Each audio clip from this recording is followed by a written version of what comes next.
Hello students, क्या हाल चाल? बढ़िया, मज़े में? यस। तो आज का वीडियो भी बहुत ही खास होने वाला है बच्चों, जो कि हम इसमें पढ़ेंगे रिजोल्यूशन ऑफ वेक्टर्स, है ना। पिछला वाला वीडियो जो था हमारा सब्ट्रैक्शन ऑफ वेक्टर्स के ऊपर, शायद आपको वीडियो अच्छा लगा होगा, लेकिन अब हम बात करेंगे किसके बारे में पता है? रिजोल्यूशन ऑफ वेक्टर्स के बारे में। यार अभी रिजोल्यूशन ऑफ वेक्टर होता है क्या, है ना सर आप वेक्टर की बात कर रहे हो तो रिजोल्यूशन ऑफ वेक्टर क्या होता है? चलो आइए बात करते हैं इस रिजोल्यूशन ऑफ वेक्टर को और इसको समझने की कोशिश करते हैं ना। चलिए आइए। अब ये रिजोल्यूशन ऑफ वेक्टर ना बहुत ही सिंपल सा कंसेप्ट है। मैं इसकी डेफिनेशन लिखता हूँ, बाद में मैं कंटेंट की ओर आता हूँ, शायद लगता है आपको कि कुछ समझ में आ जाए, है ना। आपने 9th में एक टॉपिक भी पढ़ा होगा, वर्क, पावर एंड एनर्जी। उसमें हमने क्या करा था कि कोई ऑब्जेक्ट है, इसके ऊपर फोर्स इधर लगा, फोर्स उधर लगा, इस तरह से कुछ किया था हमने। उसी तरह से हम क्या करेंगे, मानो कि भैया कि कोई ऑब्जेक्ट है, ठीक है ना, और यहां पर एक फोर्स लग रहा है इस डायरेक्शन में, ठीक है।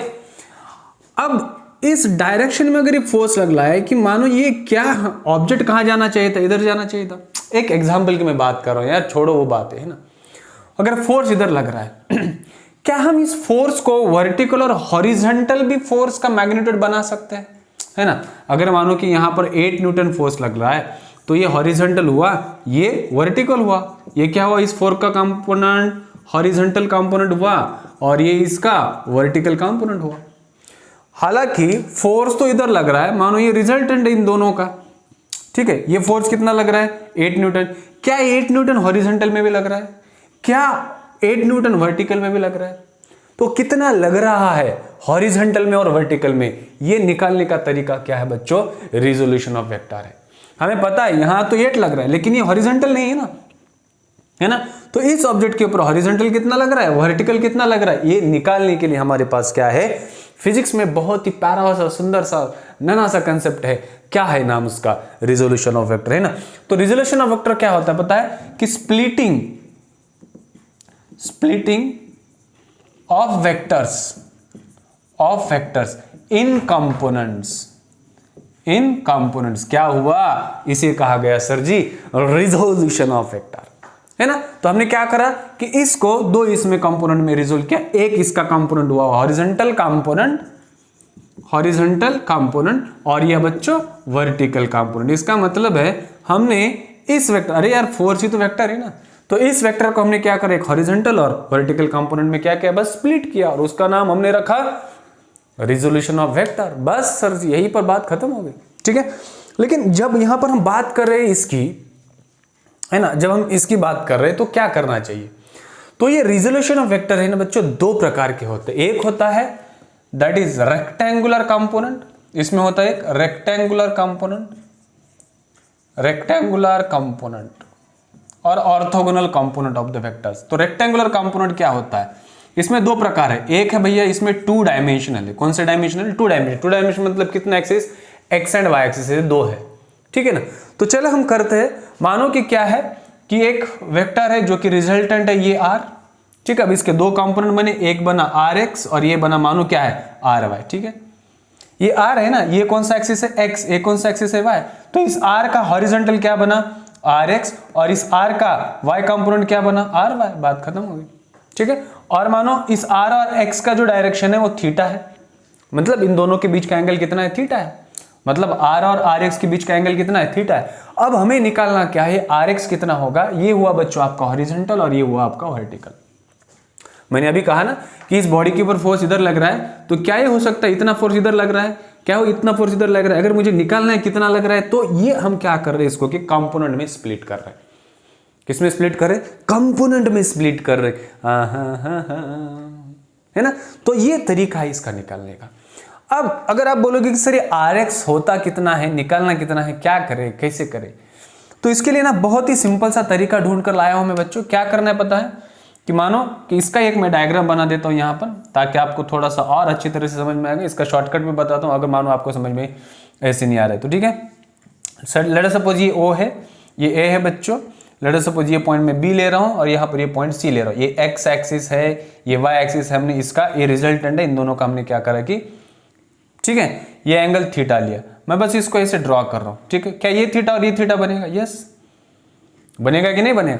तो यहां पर ये ओ बी क्या होगा, ये ओ बी बनेगा, हाँ क्या बनेगा, ओ ए साइन थीटा, है ना। ये ट्रायंगल बना, कौन सा triangle? Triangle ABC, triangle ABC में साइन थीटा क्या होगा, साइन थीटा क्या होगा OB, साइन थीटा क्या होगा इसमें OB अपॉन OA होगा। तो OB कितना है OA साइन थीटा। तो ये क्या हुआ, ये क्या हुआ OC क्या हुआ, कम ऑन, OC हुआ OA cos theta, OA cos theta. लेकिन क्या ये हमेशा यही चीजें याद में रखे, हमेशा क्या यही याद में रखना होगा आपको, नहीं बच्चों। तो इसलिए मैं ना बहुत ही आसान सा सवाल आसान कर दे देता हूं आपको, याद में रखिएगा। तो रिजोल्यूशन ऑफ वेक्टर 2D में मैं अब आ रहा हूं, है ना। तो ये रिजल्टेंट है आपका, मानो ठीक है, ये बच्चों आपका वर्टिकल है और ये आपका क्या है, हॉरिजॉन्टल है। और इन दोनों के बीच का angle let us suppose theta है बच्चों। तो ये क्या हुआ x हुआ, ये क्या हुआ y हुआ, ये r है, इसका हॉरिजॉन्टल कंपोनेंट rx है और इसका वर्टिकल कंपोनेंट क्या है ry। जिस डायरेक्शन में थीटा है ना वहां पर आप सीधा cos थीटा ले लीजिएगा, ठीक है। और जिस दूसरे जो रिमेनिंग डायरेक्शन मतलब y डायरेक्शन में क्या बचा, अब साइन थीटा बचा, मतलब ये क्या हुआ r साइन थीटा हुआ। इसको रट्टा मत मार लीजिएगा, जिस डायरेक्शन में थीटा हो वहां पर क्या लेना है cos, दूसरी दिशा में क्या लेना है इसका साइन थीटा लेना है। ये याद करने की जरूरत ही नहीं है। ये ट्रायंगल याद करो, ये ट्रायंगल याद करो, वो ट्रायंगल याद करो, कितना याद करवाओगे सर हमसे, है ना। इतनी सारी चीजें आपको याद करने की जरूरत नहीं है। तो ये r cos थीटा हुआ और ये r sin थीटा हुआ, सिंपल सी बात। अब यहां पर क्या करना है पता है आपको, इसको रट्टा मत मारो। अगर ये दिया है तो थीटा, तो हमेशा अगर मानो ये थीटा दिया है तो ये cos होगा क्या, नहीं होगा। तो इसका अल्टरनेट भी हमेशा याद में रखिएगा आप, ये चीजें, ये r हुआ, ये rx और ये क्या है ry, ठीक है। अब थीटा आपको ये दिया गया है, फिर तो ये बनेगा बच्चों r cos थीटा होगा और ये आपका rx क्या होगा r sin थीटा होगा। तो ये जो बातें हैं ना ये सबसे इंपॉर्टेंट है और सबसे जरूरी बात है जो मैं यहां पर कहना चाहता हूं, ये ठीक है। रिजोल्यूशन कैसे निकाले, कंपोनेंट कैसे निकाले, ये कंपोनेंट इस तरह से इसके कंपोनेंट निकाले जाते हैं, इसी तरह इसके ऊपर के एग्जांपल्स भी हम कर सकते हैं, ठीक है। तो ये बात हो गई यहां पर। तो आइए अब हम थोड़ा सा इसके आगे चलते हैं और कि करा क्या जाए, कैसे करा जाए। हमने देखा कि यूनिट वेक्टर जो है ना अगर x डायरेक्शन में हो तो हम क्या डिनोट करते हैं i vector, i cap, y vector तो क्या करते हैं j कैप, सिंपल है। तो अब हमें पता है कि आपका rx कितना है r sin थीटा है और ry कितना है r, इस डायरेक्शन इस डायग्राम से ले रहा हूं, मतलब ये ry ले लेते हैं, ठीक है, और ये क्या ले लेते हैं rx ले लेते हैं, r cos थीटा। इन दोनों को स्क्वायर करेंगे, क्या करेंगे r square sine square theta plus r square cos square theta equal to r x square plus r y square. अरे जो भी होगा उल्टा बिल्टा कोई फर्क नहीं पड़ता, उस r स्क्वायर कॉमन लीजिएगा, क्या बच्चा sine square theta plus cos square theta equal to r x square plus r y square. क्या बात है सर जी, है ना। ये कितना हुआ भैया, ये हुआ 1 according to the trigonometry relation. तो क्या हुआ r square is equal to r x square plus r y square, मतलब ये बना आपका मैग्नीट्यूड, ये बना आपका मैग्नीट्यूड। मतलब आप मैग्नीट्यूड भी निकाल सकते हो इस रिजल्टेंट का, कितनी अच्छी बात है ना सर, है ना। ये किसका इक्वेशन हुआ, magnitude of r, magnitude of r बना, ठीक है। वैसे तो आप इसको ऐसे भी लिख सकते हो, क्या r is equal to r x vector plus R Y vector, ऐसे भी लिख सकते हो। अगर आपको इसको दूसरे भी भाषा में लिखना है, क्या R vector is equal to R X vector क्या आर वाई वेक्टर, इसका मैग्नीट्यूड ये बना, ये तो हमें पहले ही पता है, एडिशन में हमने बहुत सारी चीजें करी ना। और इसको आप ऐसे भी लिख सकते हो, R vector is equal to R X I cap plus R Y J cap. R X नहीं समझ में, तो आर एक्स क्या हुआ, ये मैग्नीट्यूड अलॉन्ग एक्स है, मैग्नीट्यूड अलॉन्ग x होगा, और ये आर वाई क्या होगा मैग्नीट्यूड अलॉन्ग y होगा, मैग्नीट्यूड अलॉन्ग y होगा। भैया ये समझना ना बहुत जरूरी, ये समझना बहुत जरूरी है, समझ में आया। तो हमने मैग्नीट्यूड निकाला, वेक्टर क्वांटिटी भी निकाली। अब पूछते हैं कि सर डायरेक्शन बताओ ना, कि उसका डायरेक्शन किधर, मतलब थीटा निकालना है तो क्या करेंगे tan थीटा। फ्रॉम फिगर अगर मैं ले लूं तो tan थीटा क्या होता है अपोजिट अपॉन एडजेसेंट, तो अपोजिट क्या आया आर वाई, है ना, और एडजेसेंट क्या है आपका आर एक्स, खत्म tan थीटा। तो वर्टिकल डिवाइडेड बाय हॉरिजॉन्टल हमेशा tan थीटा ले लीजिएगा अगर आपको डायरेक्शन निकालना है, ठीक है। यही फॉर्मूला क्या देगा आपको, direction of resultant, direction of क्या होगा ये रिजल्टेंट होगा, है ना। तो थीटा इक्वल टू क्या होगा tan inverse R Y divided by R X, खत्म। बस यही करना है टू डायमेंशनली, 3 डायमेंशनली बस हमें क्या करना होगा, z कंपोनेंट लेना होगा, सिंपल सा जवाब है। ठीक है, तो ये हुआ आपका r vector, rx vector plus ry vector according to the क्या कहेंगे हम, एडिशन रूल या फिर पैरेललोग्राम रूल के हिसाब से भी कहेंगे। अब मुझे इतना बताओ कि ये ry और rx जो है ये क्या है, कंपोनेंट है, क्या ये एक दूसरे से परपेंडिकुलर है? यस। तो मतलब ये जो भी थ्योरी है ये थ्योरी जबकि ry और rx क्या हो गए, एक दूसरे से परपेंडिकुलर हो गए, तब एक दूसरे से क्या हो गए, परपेंडिकुलर हो गए, तब ये हमें थ्योरी यूज करनी पड़ेगी हमेशा। अगर मानो कि ये दो कंपोनेंट अगर परपेंडिकुलर नहीं हुए तो उसके लिए भी है, मैं वो बाद में बताऊंगा, लेकिन पहले ये तो समझना पड़ेगा आपको। तो क्या ये 2 डायमेंशनली क्लियर हुआ आपका, है ना? तो मैग्नीट्यूड क्या बना, r equal to under root R X square plus R Y square, और R square is equal to R X square plus R square, और R vector is equal to R X I क्या plus R Y J क्या, direction मिला इसका theta equal to tan inverse R Y divided by R X. ये बातें समझना पड़ेगा। हाँ समझे कि नहीं समझे? यस सर, बिल्कुल क्लियर हुआ। अब कुछ एग्जांपल्स करते हैं इसके ऊपर, क्या है ना, रेजोल्यूशन ऑफ वेक्टर की डेफिनेशन भी पता चली, क्लियर। अरे सवाल आ गए ना तो आपको सवाल बनाना पड़ेगा, है ना। तो ये इतनी सी थ्योरी काफी है इसको समझने के लिए, बस थोड़े से अगर एग्जांपल आप कर पाओगे, असली मजा तो एग्जांपल्स में है ना। तो क्या एग्जांपल है पहला, चलो मानो चलते हैं कि कोई एक फोर्स है बच्चों, ये ऐसे फोर्स है, फोर्स लगा हुआ है 8 न्यूटन, ठीक है। और भाई साहब ने पूछा है कि find its horizontal and vertical component, find its horizontal and vertical component. ये थीटा है और थीटा कितना दिया गया पता है, 45 डिग्री दिया है, ठीक है। हॉरिजॉन्टल क्या है इसका fx, वर्टिकल क्या है f है। अब बताओ हॉरिजॉन्टल कंपोनेंट क्या है राजा, हॉरिजॉन्टल सर fx है, fx क्या होता है, f cos 45 होता है सर, सिंपल। थीटा कितना है यहाँ पर 45, इसलिए हम यहाँ पर थीटा कितना लेंगे, सिंपल 45। अरे भैया अभी तो डिराइव किया था कि नहीं किया था, in the direction of theta cos होगा एंड रिमेनिंग साइन होगा। तो बताओ फटाफट, fx is equal to f divided by √2, मतलब 8 डिवाइडेड बाय √2। क्या दिक्कत, कोई दिक्कत नहीं। वही वर्टिकल कंपोनेंट अगर निकालो, वर्टिकल कंपोनेंट क्या होगा, fy is equal to f cos 45, तो कितना होगा 8 डिवाइडेड बाय √2, मतलब दोनों का कंपोनेंट क्या है, सेम है। और हमेशा याद में रखिएगा कि इन दोनों का सम भी आपको ये रिजल्टेंट की तरह ही मिलेगा। हाँ समझ में आ रहा है कि नहीं, कैसे, अब देखो इसका रिजल्टेंट क्या होता है, f is equal to under root fx square plus fy square, है ना।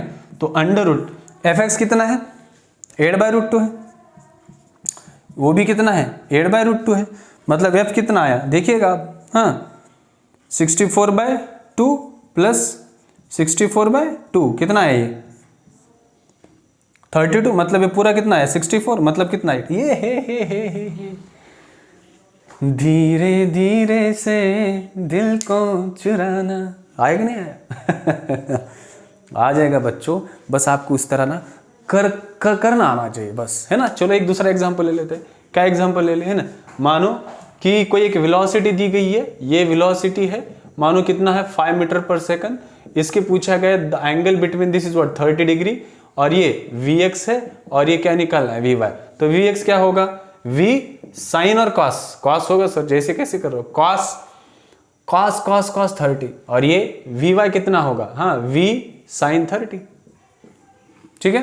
V कितना है, ये 5 है, साइन 30 कितना होता है हाफ, V cos 30 कितना होता है अंडर रूट 3/2, मतलब ये V कितना है 5/2√3, है ना। therefore Vy कितना आया 5/2 और Vx कितना आया, कम ऑन 5/2√3। अगर इसका भी आप मैग्नीट्यूड ले लो, मतलब V is equal to under root Vx square plus Vy square, तो आपका आंसर क्या मिलेगा 5 मिलेगा।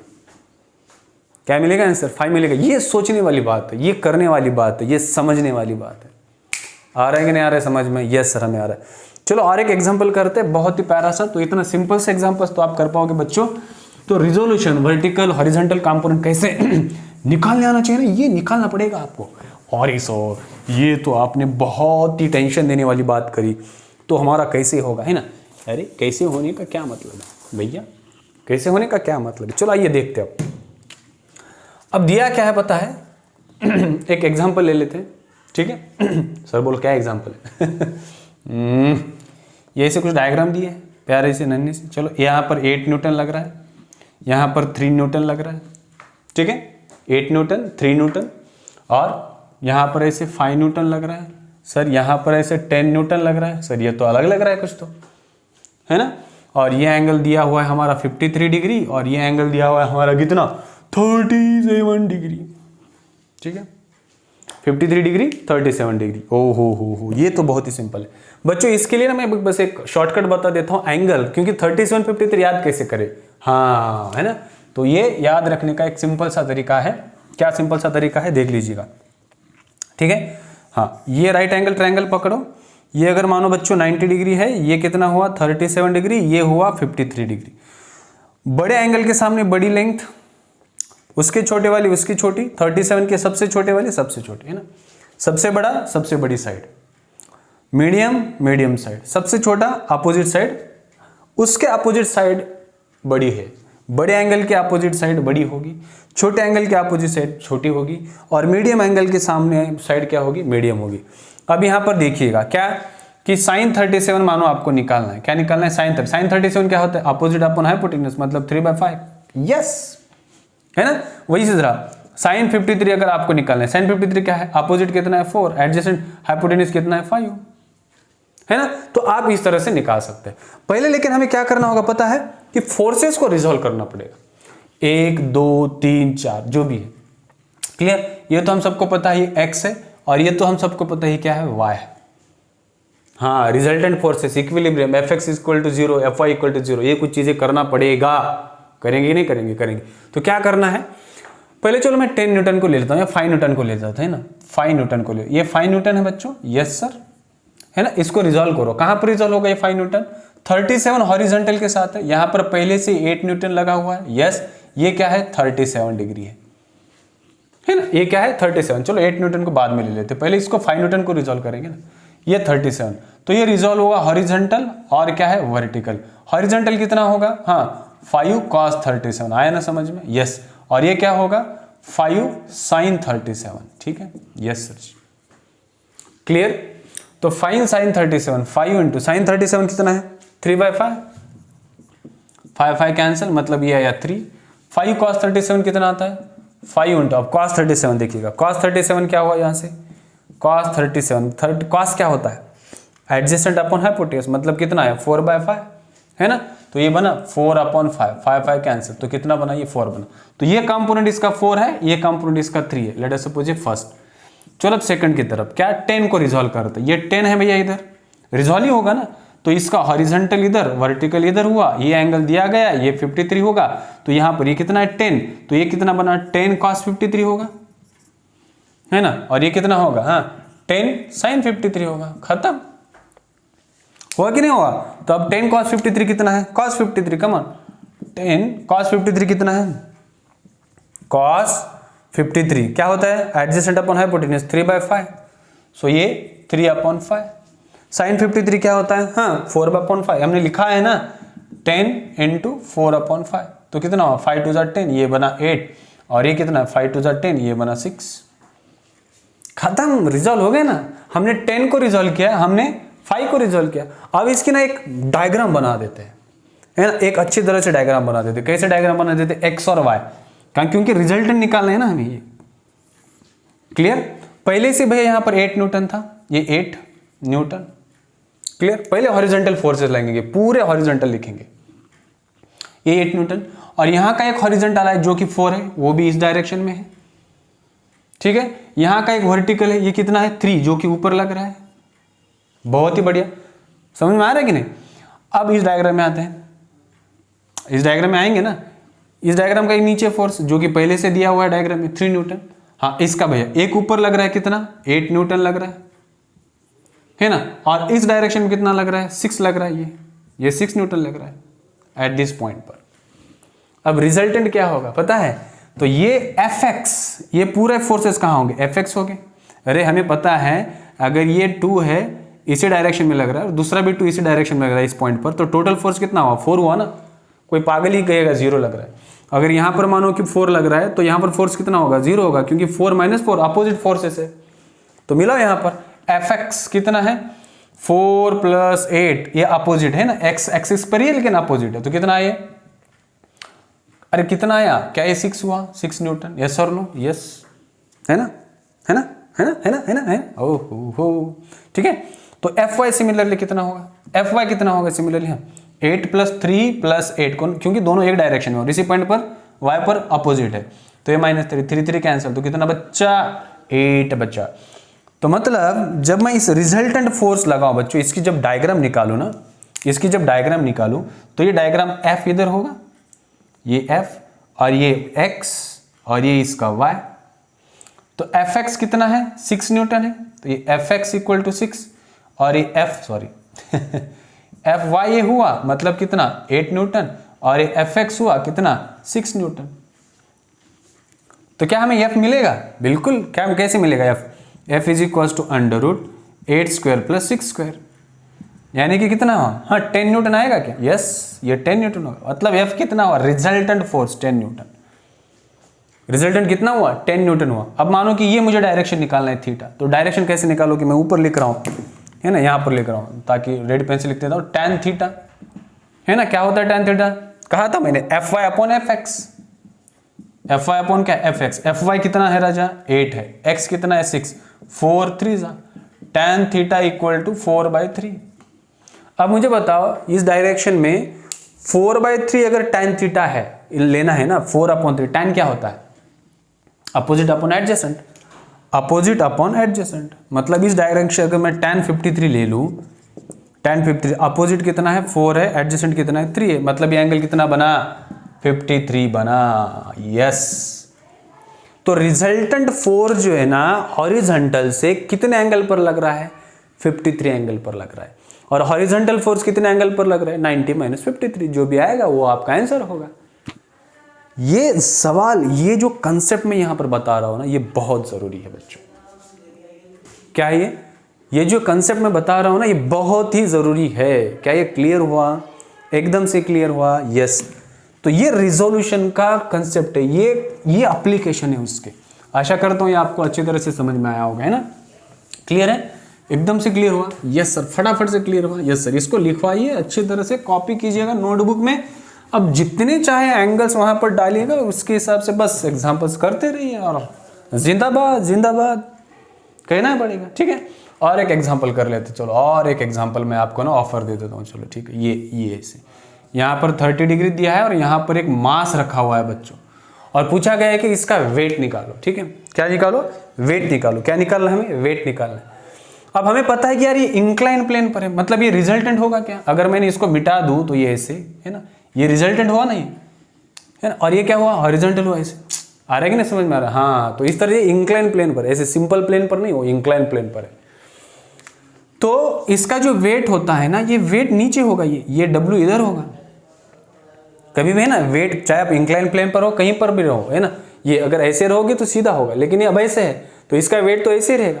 लेकिन हमें क्या करना पड़ेगा, इसको रिजॉल्व करना पड़ेगा, क्या करना पड़ेगा, इसको रिजॉल्व करना पड़ेगा। एक होगा इसका परपेंडिकुलर कंपोनेंट ये, और एक होगा इसका पैरेलल कंपोनेंट ये, यस, है ना। अब ये 30 है तो ये 30 होगा, सिंपल है। अब क्यों है ये आप सोचो, थोड़ा सा काम करो उसके ऊपर, है ना। ये 30 है तो ये एंगल क्या बनेगा 30 बनेगा, तो भैया ये क्या बना, इन द डायरेक्शन ऑफ थीटा क्या होता है कॉस होता है, मतलब ये क्या बना, ये W परपेंडिकुलर हुआ और ये जो है ना ये W पैरेलल हुआ। तो W परपेंडिकुलर क्या हुआ, W परपेंडिकुलर क्या हुआ, इसका वेट जो भी होगा W cos 30, है ना, और ये क्या हुआ, हाँ W sin 30 in the direction of theta cos and remaining is what sin। आप इसको अब कर सकते हो, क्या कुछ दिक्कत कोई परेशानी नहीं होनी चाहिए यहाँ पर, मैं तो कह रहा हूँ, है ना। तो अगर आप यहाँ पर निकालोगे तो क्या आएगा ये, मतलब W sin 30 होगी, वो होगा W/2 आपका, पैरेलल कितना होगा W/2, और cos 30 कितना होगा, हाँ W दैट इज √3 W/2, बस।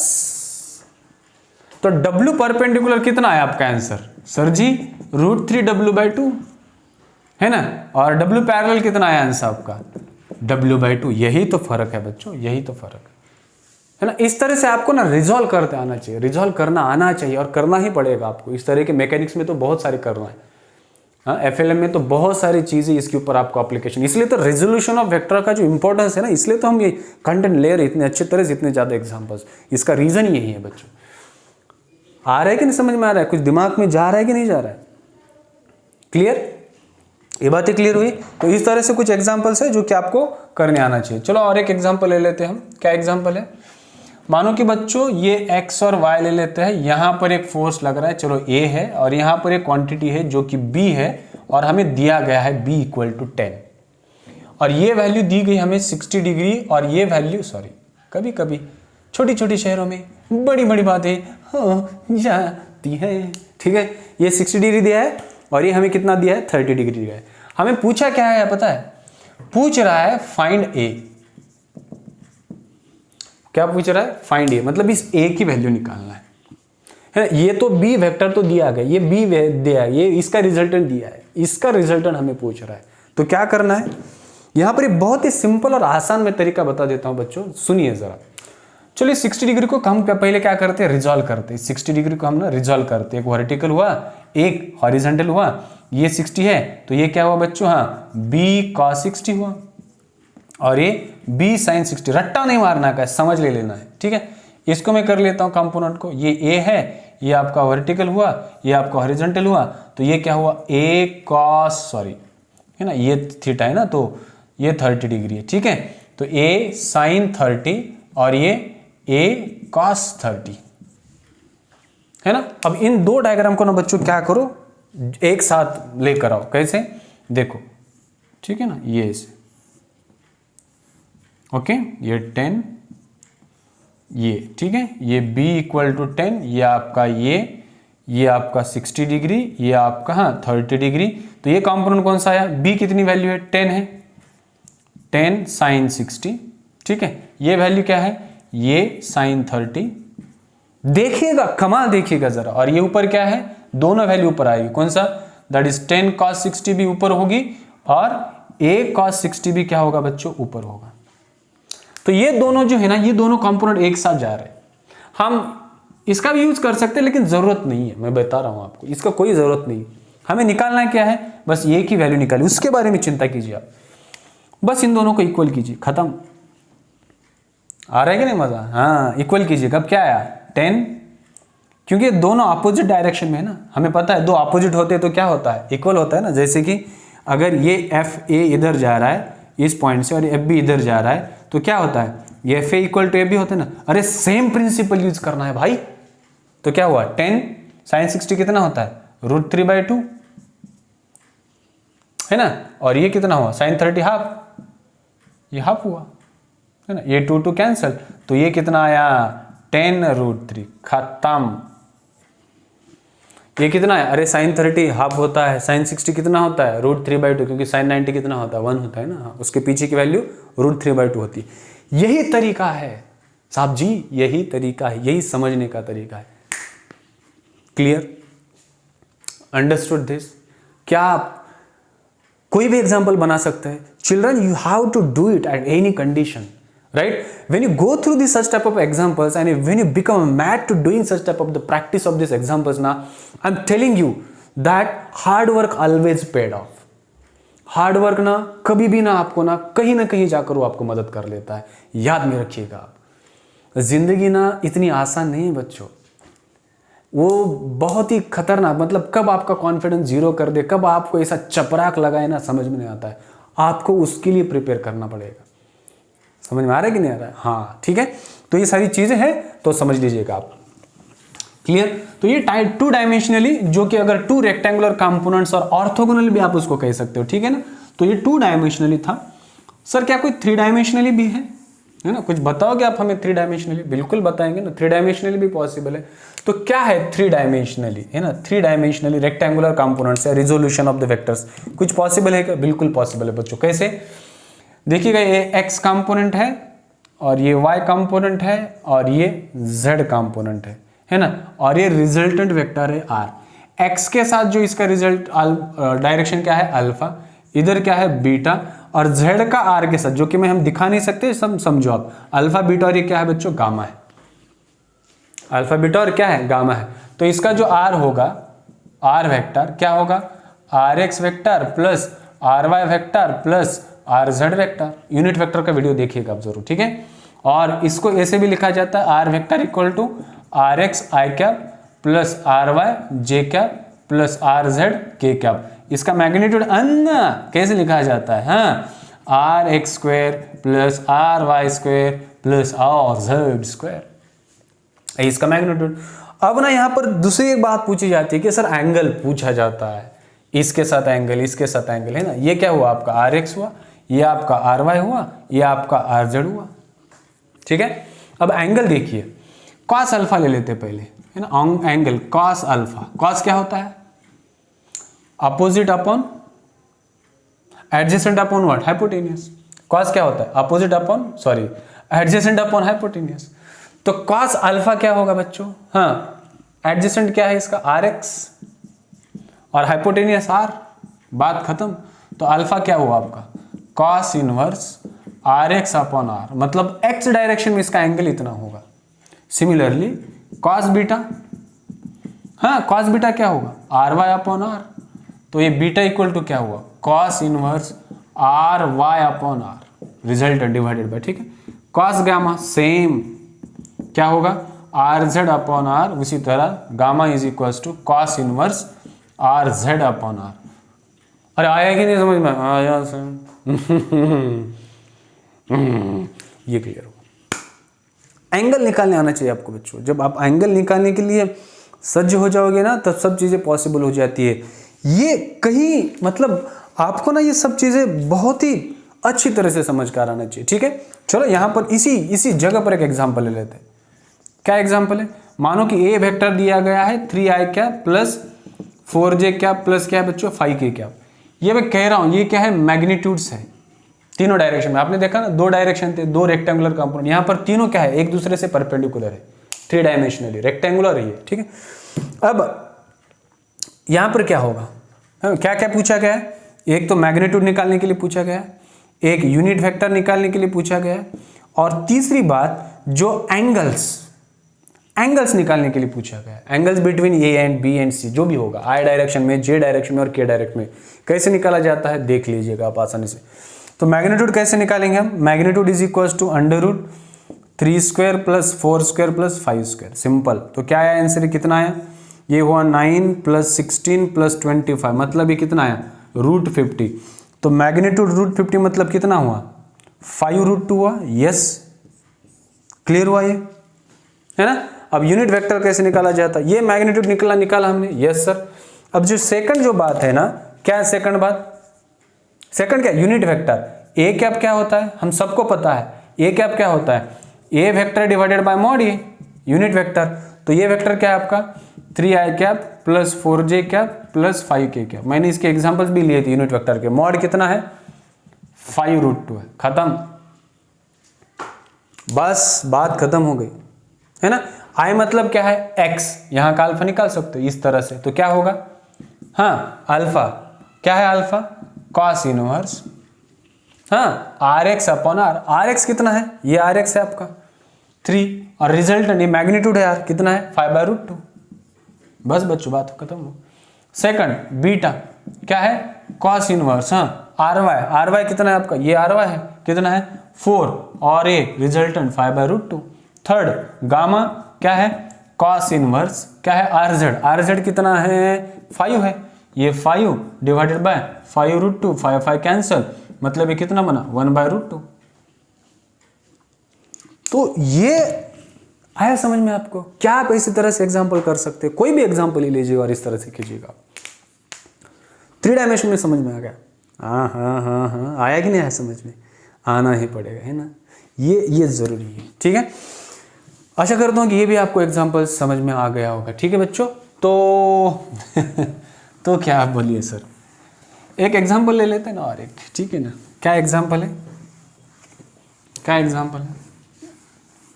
कोई डायग्राम वगैरह ड्रॉ करने की जरूरत है क्या भाई? कुछ भी जरूरत नहीं है, ठीक है। और एक एग्जांपल ले लेता हूं मैं यहाँ पर। मानो एक p वेक्टर दिया है जो कि i वेक्टर है प्लस j वेक्टर है प्लस k वेक्टर है। मैग्नीट्यूड इनके क्या होगा? 1 × i क्या, मतलब हर एक का मैग्नीट्यूड कितना हुआ? 1 हुआ। तो इसका मैग्नीट्यूड क्या है? मैग्नीट्यूड कितना आया? अंडर रूट, हाँ, इसका कोएफिशिएंट 1 स्क्वायर, इसका 1 स्क्वायर, इसका 1 स्क्वायर। तो मैग्नीट्यूड ऑफ ये कितना आया? √3 होगा। तो इन द डायरेक्शन ऑफ यस, अगर आपको क्या निकालना है? यूनिट वेक्टर क्या हुआ? हाँ, पी यूनिट वेक्टर क्या है, पी वेक्टर, सपोज ये एक सेकंड, क्या हुआ, P vector divided by mod P, कितना आया, आई प्लस जे प्लस के डिवाइडेड बाय, हाँ कितना, अरे भैया √3। सपोज डायरेक्शन निकालना है, एंगल निकालना है, कॉस अल्फा या अल्फा इक्वल टू कुछ भी करो ना यार, कॉस इनवर्स एक्स कितना है 1, ये √3, 1/√3 कब आता है सोच लीजिएगा, आता है क्या, नहीं आता है, ये एक। दूसरा beta cos inverse, beta cos inverse ना, आ रहा है कि नहीं समझ में, कितना आया, इसका भी 1 है, ये 1/√3 होगा।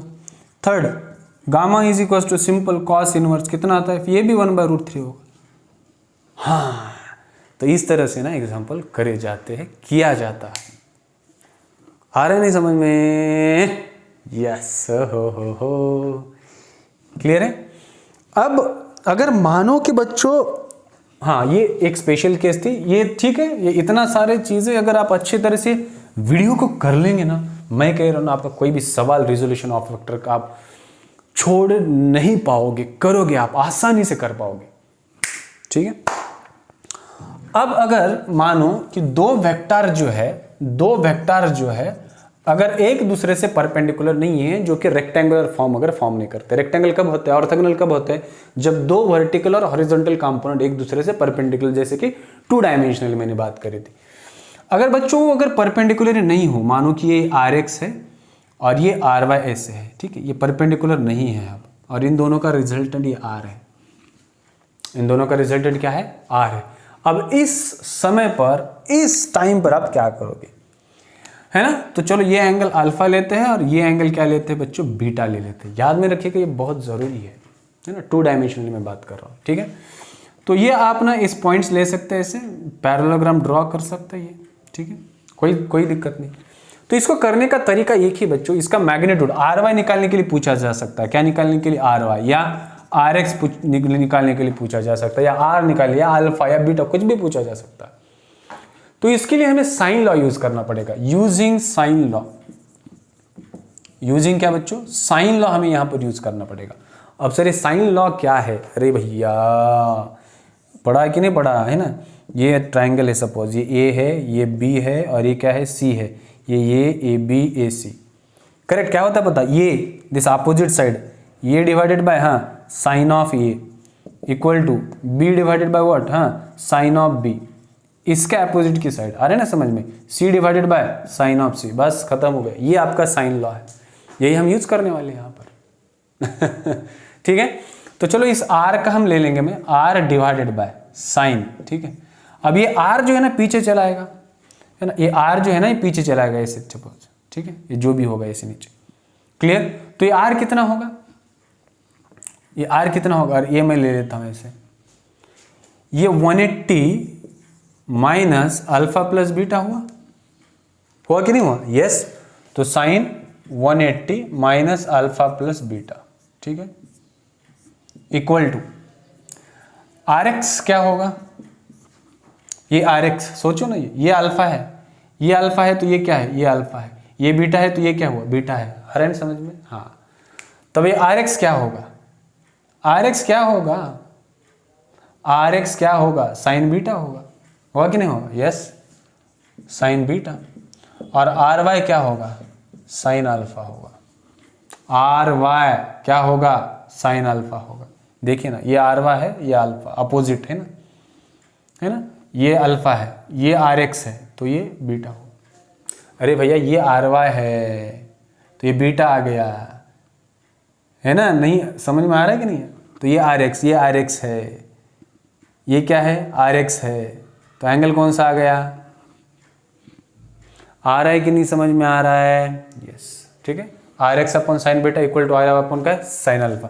बच्चों इसको कैसे लिखूं मैं, R divided by sine alpha plus beta, क्यों, 180 माइनस थीटा क्या होता है, थीटा होता है, साइन थीटा होता है। तो ये RX upon sine beta equal to what, RY upon sine alpha.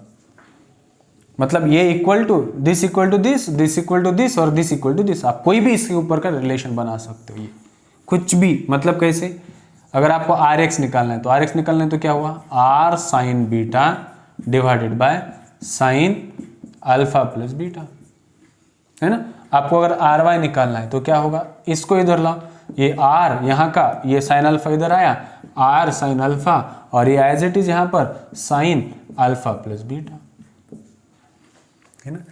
तो ये हुआ आपका तरीका, है ना। अगर आपको tan अल्फा लेना है तो क्या होगा, R X upon R, beta लेना है, जो कुछ भी आपको करना है ना, आप वहां पर कर सकते हैं, ठीक है।